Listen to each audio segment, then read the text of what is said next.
Abidin karya Al-Imam Abdul Hamid Muhammad Al-Ghazali.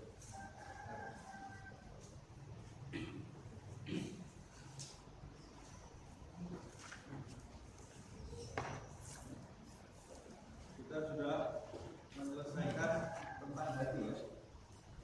Selesai tentang hati. Tinggal satu ya. Faslul Khamis. Ya.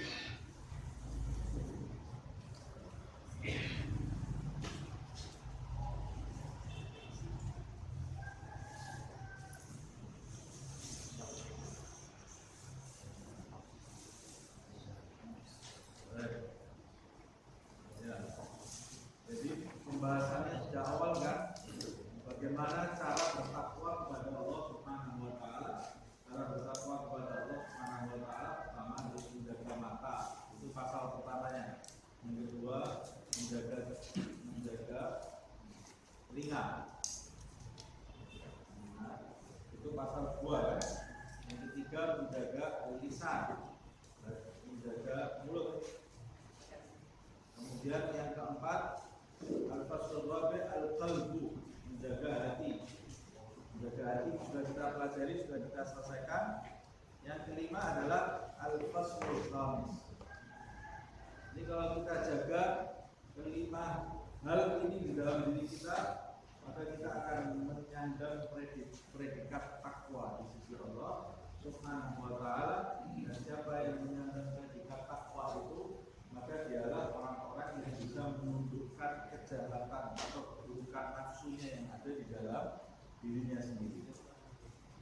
Kalau dia belum menyandang predikat takwa, nafsunya akan terus bergerak, bergejolak di dalam dirinya. Nah, kita sampai ke bagian yang kelima, al-batnu wa hifdzuhu, perut dan cara menjaga perut itu. Qala al-mu'allif wa nafa'ana bihi fid dharain. Bismillahirrahmanirrahim. Alhamdulillahirabbil alamin.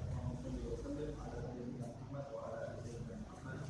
Wa inna ta'alluq wa ta'lim wa tadhakkur wa tadhkir wa naf'a wa intifaq wa ifadah wa istifadah wal had ifadah wa istifadah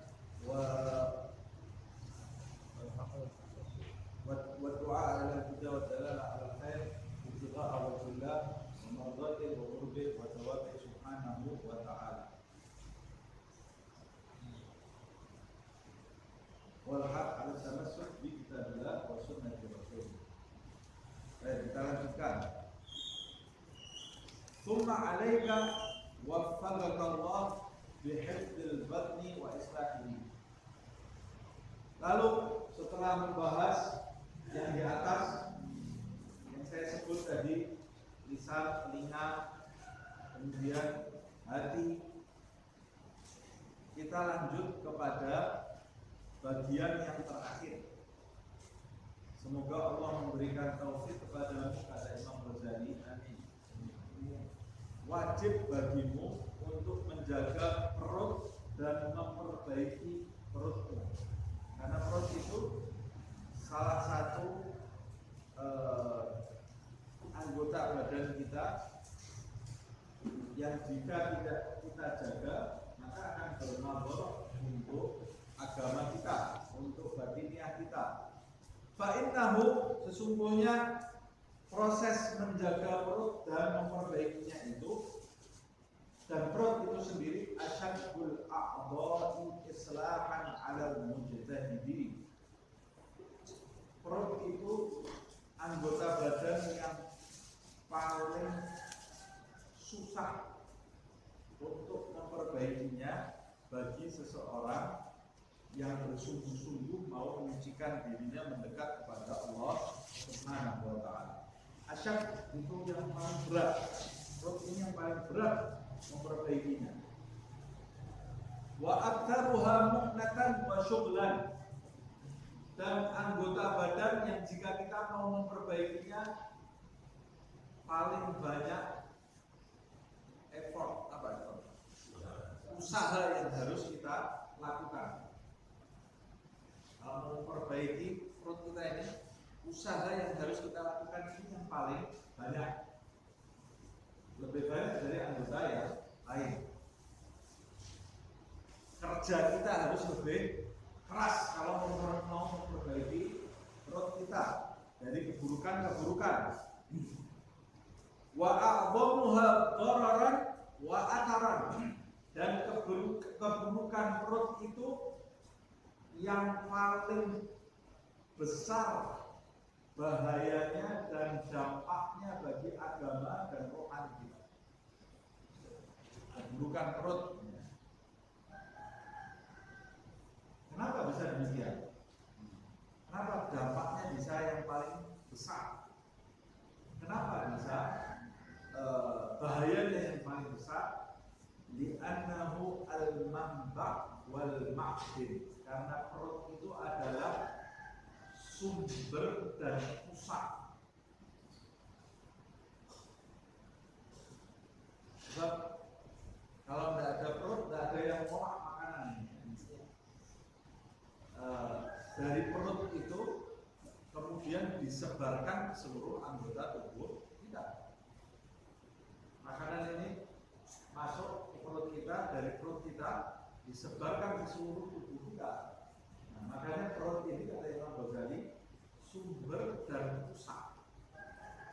Apa yang masuk ke perut itu yang menyebar ke seluruh tubuh kita, dan apa yang menyebar ke seluruh tubuh kita itu yang berdampak bagi kehidupan kita. Itu yang menjadikan kita arahnya kemana. Nah, Imam Ghazali mengatakan wa minhu tahijul umuru fil a'dha, ini yang seperti saya sebutkan tadi. Dan darinya, dan dari pusat tersebut, dari perut tersebut, segala perkara yang terjadi itu akan menggerakkan anggota badan. Segala yang masuk kemudian disebar, itu yang akan menjadikan anggota badan kita itu bergerak, dan gerak-gerik anggota badan kita, apa yang keluar dari lisan kita, semuanya itu bersumber dari perut ini. Begitu juga min quwwatin wa dha'fin, perkara yang terjadi di anggota badan kita ini lemah atau kuat, sumbernya dari perut, kata Imam Ghazali. Ini secara lahiriah dan batiniah ya. Yang kita makan ini bisa melemahkan badan kita secara lahiriah, bisa menjadikan kuat, dan secara batiniah juga seperti itu. Wa iffatin wa jimahin, dan apa yang masuk ke dalam perut kita ini akan berpengaruh bagi anggota badan kita, baik menjadikan anggota badan itu iffah, bisa menjadikan anggota badan kita iffah. Iffah itu punya harga diri, iffah afif ya, harga diri. Atau jimah, jimah itu menjadikan anggota badan kita jadi liar, jadi punya harga diri, jadi orang-orang yang bermartabat, atau jadi binatang liar yang tidak bisa dikontrol. Itu berpengaruh dari apa yang masuk ke dalam perut kita. Pengaruhnya besar. Ini penting sekali kita ketahui, karena banyak di antara umat saat ini dia hanya mengejar kedekatan kepada Allah Subhanahu wa Ta'ala dengan banyak-banyak berzikir, banyak-banyak melakukan ibadah sunnah, banyak-banyak membaca Al-Quran. Bagus gak? Bagus. Tapi ada satu bagian yang terlupakan. Apa yang masuk ke dalam perut kamu itu harus dijaga, karena yang masuk ke dalam perut kamu itu akan berpengaruh, nanti akan menjadikan kamu istiqomah atau tidak istiqomah. Atau kalau kamu tetap bisa menjalankan ibadah itu, ibadahnya berpengaruh enggak ke dalam hidupmu. Dari perut itu bersumber, kata Imam Ghazali. Fa'alaika, kalau kamu sudah mengetahui semua ini, pengaruhnya perut bagi anggota badan kamu, fa'alaika idzan bisyanatihi. Kalau begitu kamu sudah tahu bahayanya perut ini, dampaknya perut yang besar bagi anggota badan kamu yang lain, menjadikan dia terhormat atau liar, menjadikan dia giat atau malas, lemah atau kuat. Idzan, kata Imam Ghazali, kalau begitu fa'alaika bisyanatihi, maka wajib bagimu membentengi perutmu tadi, menjaga perutmu. Menjaga dari apa? Menjaga jangan harus dia makan A, makan B, makan C, tidak ada urusannya sama kesehatan lahiriah itu bahas di sini ya. Yang harus dijaga apa ya? Dari apa pun ini? Bisyanatihi 'anil haram wasyubhat awal. Pertama yang harus kamu lakukan, menjaga perutmu dari barang yang haram dan dari barang yang syubhat. Barang yang haram itu barang yang diharamkan oleh Allah Subhanahu wa taala. Tidak boleh kita makan. Barang yang haram itu saya pernah jelaskan ada dua. Barang yang haram itu ada yang haram li dzatihi, haram li hukmihi. Haram li dzatihi yang memang zatnya barang itu sudah haram, kita tidak bisa ubah-ubah lagi. Sudah itu haram. Umpamanya babi, haram, mau diolah dengan cara apapun dia tetap haram. Ini sudah dibersihkan ABC, itu tidak ada. Yang namanya babi itu haram, titik. Tidak bisa dirubah jadi yang zatnya haram sama sekali seumur hidup tidak bisa berubah jadi haram. Tidak bisa berubah jadi haram. Mau dibentuk seperti apa ya itu haram. Atau binatang-binatang yang lain yang diharamkan untuk dimakan, seperti binatang buas, binatang yang bercakap, seperti yang disebutkan di dalam Al-Quran. Binatang yang hidup di dua alam. Nah, ini kita harus pelajari apa itu hal-hal yang diharamkan. Kemudian uang hasil curian, ya itu sudah haram, tidak bisa diapa-apakan. Uang riba haram, tidak bisa diapa-apakan. Tidak bisa kita makan sama sekali, tidak boleh. Haram. Kalau kita makan barang yang haram. Kalau kita makan uang riba, uang hasil curian, uang hasil korupsi, kita makan, mau kita haji 10 kali, tetap hajinya ada sesuatu. Bisa jadi tidak diterima oleh Allah SWT. Tidak ada dampaknya bagi kehidupan kita. Kok bisa seperti itu? Nanti akan kita bahas sebentar lagi.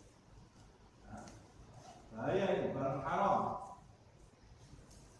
Berapa banyak manusia sekarang sholat, rukuk, sujud, berdoa sebaik-baiknya dengan Allah Subhanahu wa taala, tapi dia tidak memperhatikan makanan haram yang masuk di dalam perutnya, fa anna yustajaba lahu.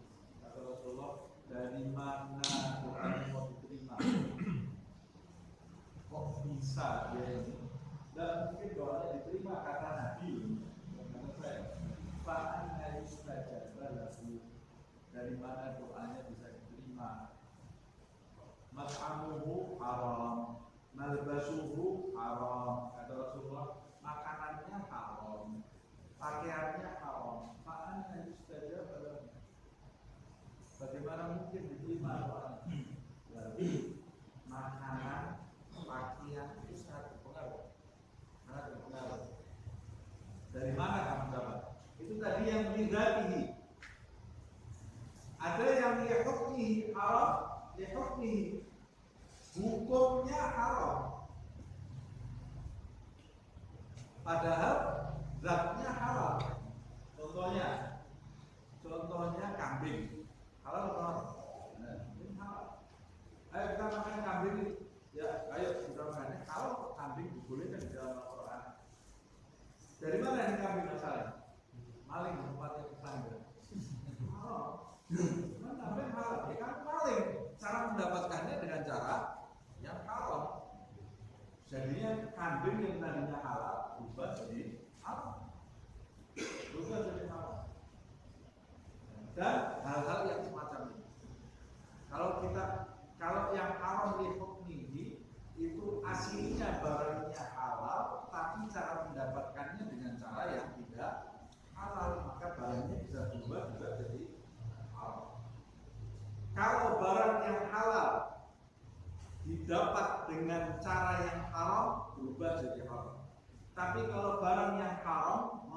didapat dengan cara yang halal tetap halal, tidak bisa jadi berubah.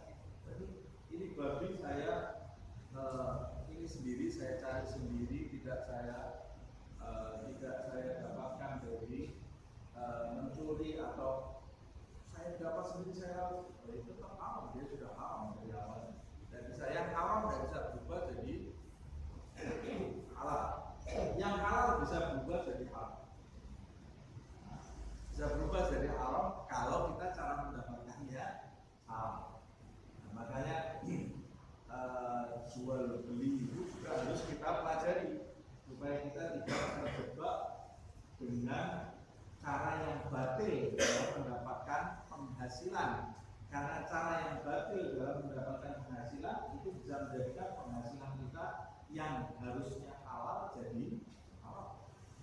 Kalau penghasilan itu haram, masuk ke dalam perut kita barang yang haram, masuk ke dalam perut anak-anak kita, istri kita barang yang haram, akhirnya mengakibatkan anak istri kita, diri kita sendiri lemah dalam beribadah.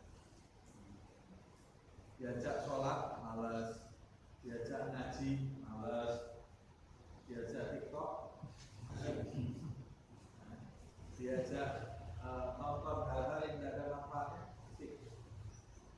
diajak sholat sunnah, dia ada bingung besar, susah. Diajak sedekah, susah. Diajak gosip-gosip, ngobrol.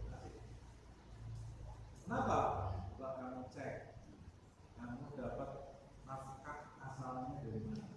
Mungkin ada satu dua yang tidak benar dalam interaksi kamu, dalam jual beli kamu, bisa mengakibatkan hal-hal yang diharamkan oleh Allah dan berpengaruh di dalam ibadah. Mengapa kok bisa berpengaruh? Sebab dia nafkah kamu itu masuk ke dalam istri, anak, istri, diri kamu, dan ketika masuk menyebar dari pusat tadi, dari ma'din, dari perut itu menyebar ke seluruh anggota tubuhnya, jadi berpengaruh di dalam hidup. Nah, itu makanya dulu wanita-wanita di zaman dulu di dalam kitab disebutkan kalau suaminya mau keluar rumah cari nafkah, istrinya berpesan kepada suaminya, "Pak, cari nafkah yang halal. Kalau enggak nemu, kita sabar hidup lapar. Kalau belum dapat, enggak usah bingung, kita sabar hidup lapar. Daripada kita harus makan barang yang haram." Karena kadang-kadang laki-laki itu kalau yang di rumah tidak sabar, kalah ya. Kebingungan yang dilakukan caranya memenuhi yang perutnya yang di rumah ini. Kalau yang di rumah tidak sabar, bisa berpengaruh kepada laki-laki tadi yang tadinya baik, bisa bingung melakukan hal yang tidak terpuji. Nah, makanya kita harus jadi pemimpin, mendidik anak istri kita supaya bersabar. Kitanya juga jangan malas. Nah, kalau kita malas menjadikan perut mereka lapar, mereka juga bisa kalah nanti. Makanya Rasulullah SAW bersabda, "Kadal fadlu ayyakuna hampir kefakiran, perut yang terlalu lapar itu menjadikan orang itu kufur kepada Allah, berani melanggar Allah Subhanahu wa Ta'ala. Makanya kita juga harus menjaga penghasilan kita, supaya mereka bisa hidup dengan tenang. Jangan kita kemudian mereka kan harus tawakal, ya mereka itu bukan malaikat, harus kita nafkahi dengan benar. Mereka masih punya mau, harus kita arahkan kemauannya. Tapi kalau kita mau bertindak seakan-akan menjadikan keluarga kita seperti keluarga zaman dulu tanpa pendidikan, akhirnya mereka lari atau melakukan hal-hal yang wajar, yang masuk di akal. Kita mau jadi orang baik, tapi mau jadi orang baik itu harus menjalani anak tangganya. Jangan meloncat langsung 10 tangga nanti terpeleset sakit. Nah, Imam Ghazali saja dalam menjelaskan ini menjaga perut ada prosesnya. Yang pertama pertama, jaga perut kamu dari barang haram wasyubhat. Dan syubhat itu haram juga. Apa syubhat itu? Syubhat itu kalau secara bahasa artinya kabur, sesuatu yang kabur atau ragu-ragu. Tapi yang dimaksud syubhat di sini adalah sesuatu yang tidak jelas kehalalannya. Itu namanya syubhat. Ada satu barang di depan kita yang kita tidak tahu ini halal atau haram. Barangnya siapa kita juga tidak tahu. Datangnya dari mana kita tidak tahu. Terus kita apakan barangnya? Sudah, jangan kamu sentuh. Karena itu barang yang syubhat. Kalau kamu sentuh, kamu terkena sesuatu yang tidak jelas di dalam hidupmu. Orang yang berani makan barang syubhat diumpamakan oleh Rasulullah SAW, karra'i yar'a haulal hima yusiku ayyaghafi. Orang yang berani makan atau mengambil sesuatu yang syubhat diumpamakan oleh Rasulullah seperti orang yang menggembalakan kambing di tepi jurang. Di tepi jurang, kalau ada kambingnya yang jatuh ke jurang, ya jangan salahkan jurangnya, salahkan diri dia yang berani di tepi jurang itu. Kalau mau selamat ya menjauh dari jurang. Nah, orang yang berani makan syubhat itu orang yang berisiko di dalam hidupnya jatuh ke lembah yang diharamkan oleh Allah Subhanahu wa Ta'ala dan menjadikan nanti badannya, anggota badannya melakukan sesuatu yang tidak baik. Ada barang tidak jelas, insya Allah halal. Insya Allah halal dari mana? Ya kalau itu halal, kalau haram, bahaya. Kata Rasulullah SAW, al halal bayyinun wal haram bayyinun wa bainahuma umurun mutasyabihat. Sesungguhnya innal halala bayyinun, sesungguhnya yang halal itu jelas, yang haram itu jelas. Jadi hukumnya barang di depan kita itu hanya tiga. Aslinya cuma ada dua. Yang halal jelas, yang halal itu. Yang haram jelas. Yang tidak jelas namanya umur mutasyabihat, perkara syubhat. Faman ittaqa minasyubuhati faqad istabra'a li dinihi, kata Rasulullah. Siapa yang menjauhi barang yang syubhat, maka dia telah berlepas tangan terhadap perkara agamanya, artinya selamat.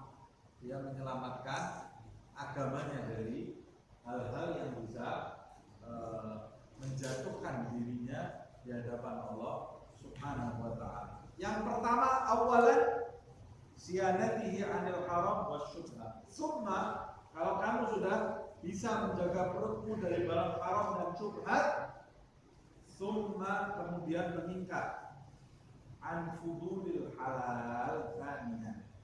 Kamu jaga perutmu dari barang halal yang tidak berfaedah. Ini lebih susah lagi ya. Barang halal yang tidak berfaedah, barang halal yang kamu tidak perlu. Kamu tidak perlu. Jaga perut kamu dari itu. Tukang bakso lewat makan bakso, gado-gado lewat makan gado-gado, tukang apa lagi, pecel lewat makan pecel, tukang A lewat makan, semua yang lewat di depan rumahnya dimakan. Akhirnya penyakit, perutnya isinya penyakit. Penyakit itu bukan cuma penyakit fisik, penyakit batinnya juga. Orang yang terlalu banyak makan itu juga nggak baik, buat rohaninya nggak baik. Sampai di dalam hadis disebutkan Rasulullah bersabda, abghadul bi'a'i ilallah batnun muli'a bil halal. Kata Rasulullah, wadah yang paling dibenci oleh Allah adalah perut yang kepenuhan barang halal. Barang halal ini, apalagi penuhi barang haram. Perut yang kepenuhan barang halal itu perut yang paling dibenci oleh Allah. Apalagi kalau barang yang lebih dibenci lagi oleh Allah Subhanahu wa taala. Nah, tapi kalau kita baru dengar pengajian ini kita belum mampu menjaga perut kita dari barang yang haram dan syubhat, jangan langsung loncat ke level yang kedua, stres ya. Jalankan dulu level yang pertama. Bisa level yang pertama itu sudah bagus. Kemudian meningkat ke level yang kedua. Kurangi yang halal itu yang tidak ada manfaatnya. Artinya Imam Ghazali ini tahu kita makan untuk hidup, bukan hidup untuk makan. Beda loh ya. Makan untuk nyambung hidup, bukan hidup untuk makan. Kalau hidup untuk makan sama dengan kambing dan sapi. Tapi kalau manusia, kata Imam Ghazali, makannya untuk hidup, hidupnya untuk ibadah, hidupnya untuk ibadah. Nah, artinya kalau makan jangan kenyang-kenyang. Imam Ghazali tidak mau kita makan sampai perut kita kenyang. Sayyidina Umar bin Khattab dia mengatakan mengembalikan sesuap nasi. Sayyidina Umar itu disebutkan dalam riwayat kalau makan cuma 8 suap. 8 suap. Itu saja dia mengatakan mengembalikan sesuap nasi yang aku inginkan. Aku inginkan suap nasi. Susah loh ya. Nasi yang dia bukan nasi, makanan. Mengembalikan makanan yang aku mendambakan makanan ini. Aku kembalikan. Dan jadi aku makan. Itu lebih utama bagiku daripada sholat malam 100 rakaat. Sholat malam 100 rakaat semua orang sih bisa. Coba makan yang kita doyan ya. Tahan. Itu hebat. Bisa tahan itu hebat. Susah gitu ya. Susah kan? Kenapa kok kata saya nomor lebih utama? Itu yang nafsu 100%. Nafsu 100% urusannya sama makanan ya. Nah, makanya sebagian wali-wali Allah Subhanahu wa taala dia menjauhi makanan yang suka. Makanan yang dia suka dia jauhi untuk memadamkan api nafsunya. Jadi kalau makan, ya makan betul-betul seperlunya untuk nyambung hidup. Nah, mudah-mudahan Allah Subhanahu wa taala menjadikan kita mencapai level pertamanya dan level keduanya. Ya, Rasul SAW juga bersabda, "Nahnu qaumun la na'kulu hatta najuu wa idza akalna lam nasba." Kami adalah sekelompok kaum yang tidak makan kecuali ketika lapar. Lapar makan, nah lapar ya sudah tidak makan. Wa idza akalna, dan ketika lapar pun itu ketika kami makan.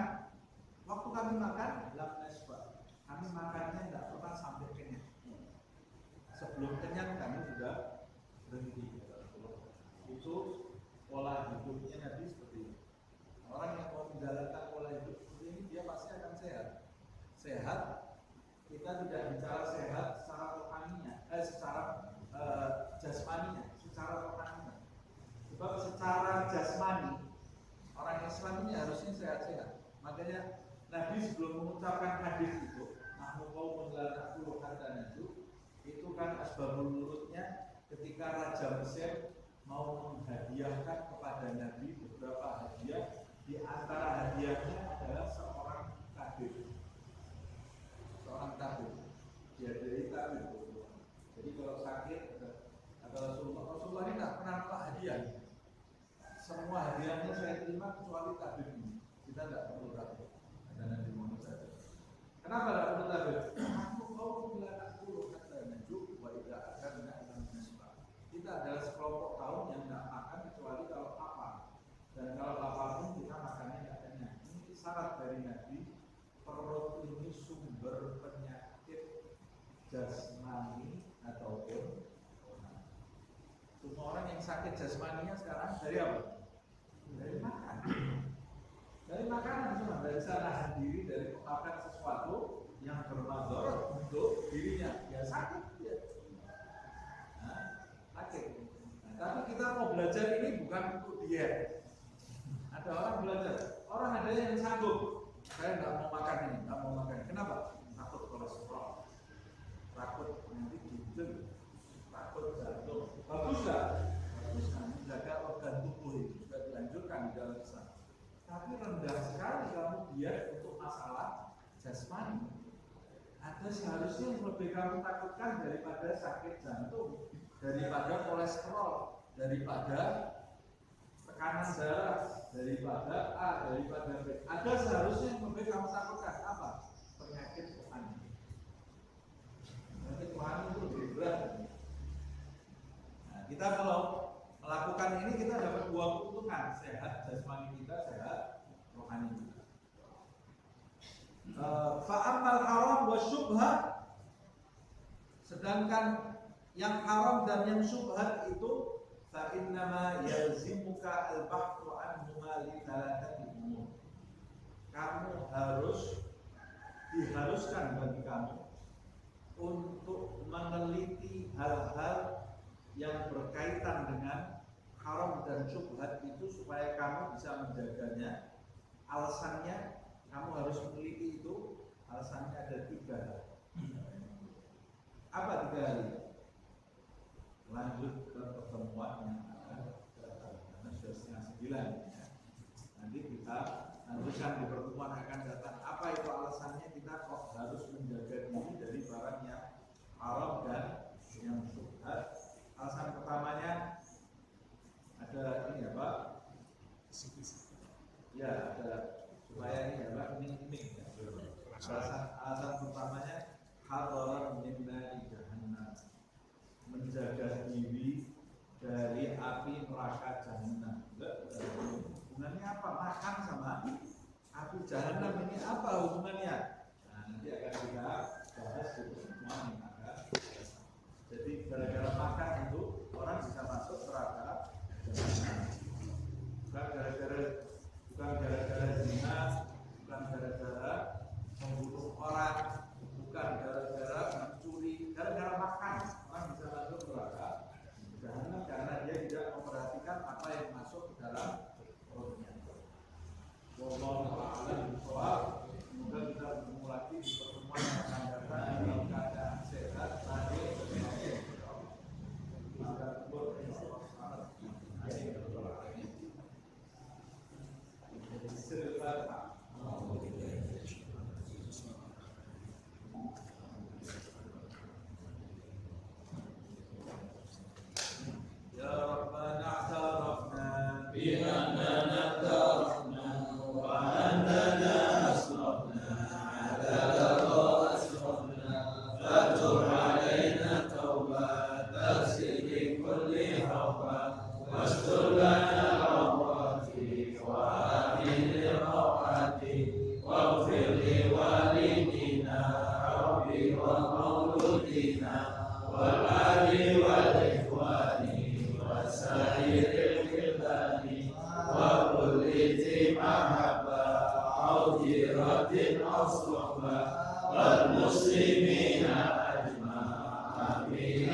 Diundang walimah, saya nggak mau makan.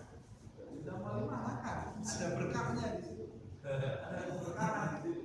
Jangan nggak makan, kecuali kalau kita nggak makan tidak menyakiti ya, mengundang, atau kita nggak makan yang lain sudah ngabisin, sudah nggak ada masalah, saya nggak makan. Tapi kalau saya nggak makan, ini nanti siang makanannya jadi batil. Nggak boleh, harus kita ikut makan. Dan di situ ada keberkahan. Plus nomor 2, pada waktu kita makan jangan bahas zuhud dan adab, karena itu tidak termasuk adab. Dan nanti waktu makan sedikit-sedikit. Makan jadi gak enak. Nah, di antara adabnya orang makan, sunnah Nabi pada waktu makan tidak membahas adab makan. Kalau membahas adab makan sebelum makan. Ini kita tadi baru saja bahas kan, selesai tutup di sini. Makan dan bahas lagi.